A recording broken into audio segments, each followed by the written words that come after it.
Rolling. Take 500 and I lost count. Hey, Valentine. Hey Jenna, what's on your mind today? Well, haven't you heard? The sky is falling. Yeah, I heard. But hey, it's not the end, it's just meteors. Like 3 fireballs this week. Ohio's 7-tonner on the 17th, Texas crash Saturday, California's streak Sunday. No apocalypse, just rocks from the asteroid belt saying hello. What are you thinking? Well, I recognize that these are not huge hits and that the Earth has seen far larger impacts. And everybody's in this doomsday thing, and everything is always the end of the end of the world. And it's been the end of the world for every generation. There's always been an end of the world. But I was looking back in time at some of the asteroids or meteors that have hit the Earth, and I was thinking back to some of the ancient texts that talks about meteors hitting the Earth. And then I was just thinking, it was only in like 2013 when we watched just a firestorm of them blowing through Russia.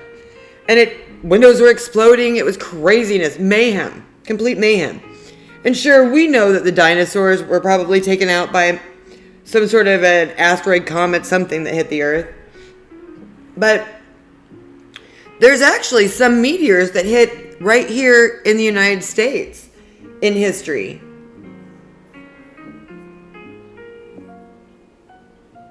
Yeah, you're spot on.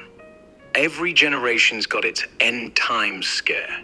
But meteors, they're just routine. Like 2013 Chelyabinsk wasn't even a direct hit, just a 20-meter rock exploding 30 kilometers up. Shockwave like 20 tons of TNT, 1,500 hurt from glass, buildings cracked. Chaos, sure, but no crater, no apocalypse. And yeah, the US has its own hits. Nothing dinosaur killer, but real. Like the Canyon Diablo crater in Arizona, 50,000 years ago, 40-meter iron asteroid, 1-mile wide hole, still there. Or the Odessa crater in Texas, 200,000 years old, smaller but punched through limestone. Even recent, that 2023 Doppler ping, couple chunks landed in Maine, folks hunted them like treasure. And ancient texts? Sumerians wrote about fire from heaven around 2000 BC, probably airbursts. Babylonians too, stars falling as omens. Not doomsday, just reminders we're on a busy rock. Makes you wonder, if we're still here after 66 million years of big ones, maybe we're tougher than we think. What US hit stuck out to you? Well, the Maine meteorite had a $25,000 reward offered for it. I thought that was kind of fascinating. Actually, I will say, maybe one of the more interesting points was I saw the video of the lady's house where the meteor went through her roof and then it went through her floor. And those of us who have ever lived in tornado country, we've always been told go downstairs into the basement, get away from the windows, go to the basement, blah, blah, blah. And I have seen hail that goes through a roof. I mean, I've seen big hail the size of like a conch shell that goes straight through a roof, and it'll go through, it'll dent the floor. It's definitely, big hail can do big damage. Big hail travels that kind of hail you see right around a tornado. And the speed of a tornado has nothing on the speed of a meteor. And in history, we know that ancient people often went into caves. And I was thinking, were we ever to see something like the sky is falling, like the stars are falling, the caves are probably still the safest place to be. Yeah, that 25 grand reward? Total treasure hunt. People out with metal detectors like it's pirate gold. And the Texas lady's video? Brutal. Roof punched, floor gone. Like The Rock said, move over. You're right. Tornado country drills basement, but hail's a joke next to meteors. That conch shell hail? Maybe 200 miles per hour? Dense shingles, cracks boards. But meteors? 25,000 miles per hour. Hotter than hell. No mercy. Basement's just a pit stop if it's big enough. And caves? Smart. Ancient folks didn't mess around. Hopi kivas, European shelters during comet scares, even Neanderthal digs with charred ceilings from airbursts. If stars rain again, yeah, caves win. Thick stone, no windows, no floor to fall through. Better than a table or a crawl space. Makes you wonder why we still build above ground. Yeah, especially with how temperature controlled underground is and knowing the fire risks anymore. It's true. And we are starting to build more underground than we used to. I've always thought it would be cool to have a cave house. So, what do you think they were talking about when they said the sky is falling? I mean, this sounds like they were experiencing more than one little meteor. Like, maybe it was something more like what we saw in Russia in 2013, but maybe it was happening more frequently. What do you think could have caused that? For those old tribes, Hopi, maybe even earlier folks, they'd see a streak of light. Boom. Ground shakes. Maybe fire rains down. No science, so it's got to be God's pissed off or the sky cracking open. They'd think the end. Not meteor, but spirit world breaking. And yeah, caves or kivas, smart panic move. Dark, cool, sealed. Feels safe when everything above's exploding. Probably huddled in there whispering prayers, waiting for the roar to stop. Makes sense. Same as us ducking under desks for earthquakes. Fear's universal. Caves just win over basements because no floor to punch through. Right, but what I was asking you is what do you think was happening in the atmosphere in Earth's in the solar system, right? At that time that was causing what sounds like they must have been having repeat episodes of something that looked a little bit more like what happened in Russia in 2013. This doesn't sound to me an ancient text or an ancient ancient storytelling myths or whatever. It doesn't sound to me like it was some gigantic thing, right? It sounds like they were experiencing some crazy. What is that? Is that a blast of something that comes in with the meteors, and maybe a lot of them break up in the sky, and so they see more of them. But even if only just one or two come down, it's still like a blast that comes through. I mean, what do you think was going on that they would have this happening repetitively enough that they would start thinking we need to start going to the caves because this keeps happening? Because I don't think that maybe they may have gone to the caves at that time during one, but they happened fast. You wouldn't really know until you started seeing more and more. And this sounds like it was a repeat thing at the time. What do you think about that?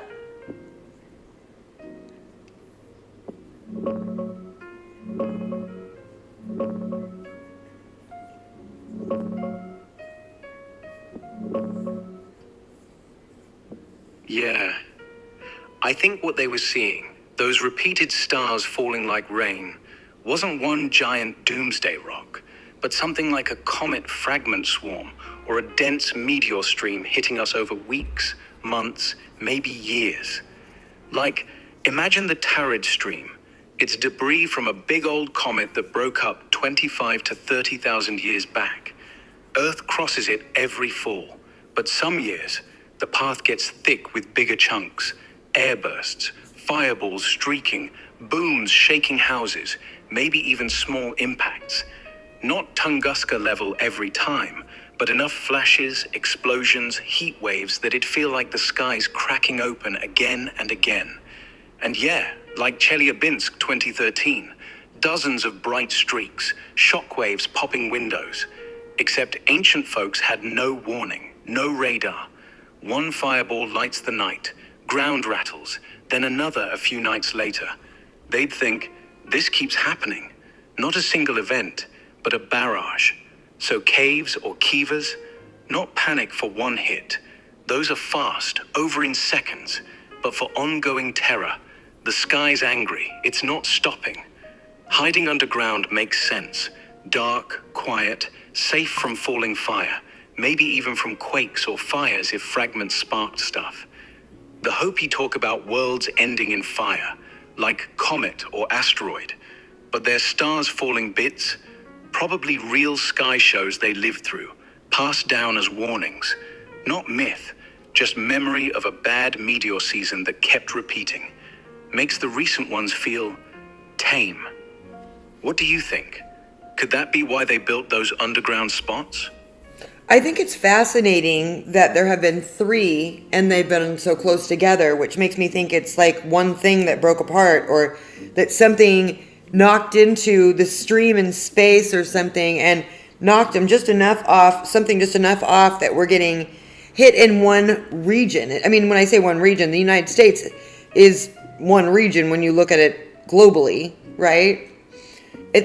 I do think it's interesting that we've seen so many, and then you just wonder if we've seen 3 this quickly that all happen to hit, populated enough area, then how many more have there been maybe that were in the ocean that we didn't see? Because we know lots of them do fall. Of course, so does lots of space junk. So anyway, I think it's interesting when you see a pattern of them. And I was thinking back to how the Hopi talked about them, and it sounded like they did have a pattern of them. And it just seems like history repeats itself over and over again. And I wonder if there will be a time when we will see the sky falling like the Hopi did. And of course, maybe not myself, but maybe a future generation. And we can compare that to some of these others that happened in history that are 60-ton, 30-ton, huge ones. In 2016, they found a 30-ton metallic rock in Argentina.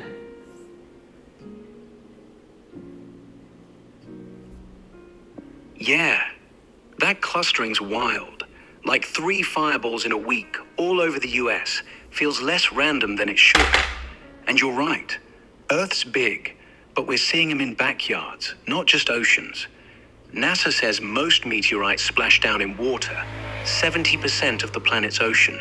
So yeah, who knows how many quiet ones we miss? Could be a swarm from the same parent asteroid, nudged by Jupiter's pull, or even a close pass from another rock. Like, if one big chunk broke up years ago, its fragments drift in similar orbits, then boom, Earth crosses the path, and bam, regional hits. Not coincidence, just cosmic traffic. The Hopi stuff? They probably saw the same, maybe a torrid outburst or Perseid peak, but denser, brighter, louder. Not one monster, but a string of fireballs over months. They'd think the sky's angry, because it kept coming. Flash, boom, flash again. Caves weren't for a single hit, they were for the pattern. And yeah, history loops. 60-ton Hoba, 30-ton Aniguito, that 2016 Chinga in Argentina. People found them later, but imagine living through the drop. No radar, no alerts, just sky roaring, ground shaking, then silence. If we're getting 3 small ones now, a future generation might get a bigger swarm. Maybe not extinction level, but enough to make headlines, panic. I wanted to talk about this meteor. I was looking at this one, and it looks like it was 30 tons. It was a 30-ton fragment that hit Greenland like 10,000 years ago. It says it's now in the American Museum of Natural History. 30 tons? How big is a 30-ton fragment, and what would that do to us? Say something like that hit a big, like say it hit Central Park, or say it hit Yellowstone or something, where it was just a big spot it landed in. Like, how much space would that take up, and what would happen after that size of a meteor hit the Earth today?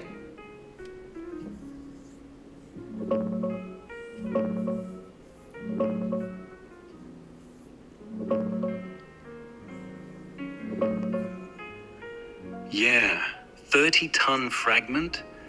That's the Anagito. Biggest one on display anywhere. Actually 31 tons. Iron nickel mix, about 11 feet long, 7 feet high, 5 feet wide.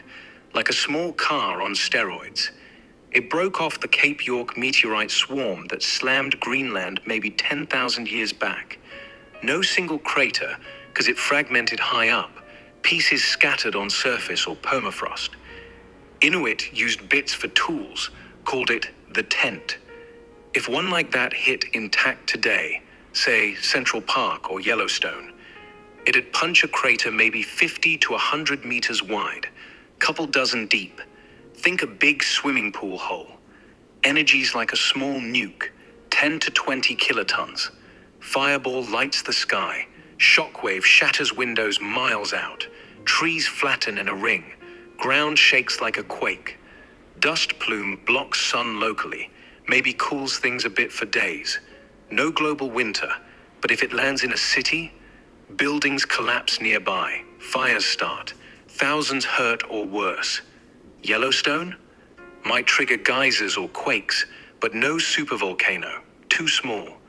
Luckily, most break up before ground. This one's rare because it survived. Kinda makes those recent fireballs look like fireworks.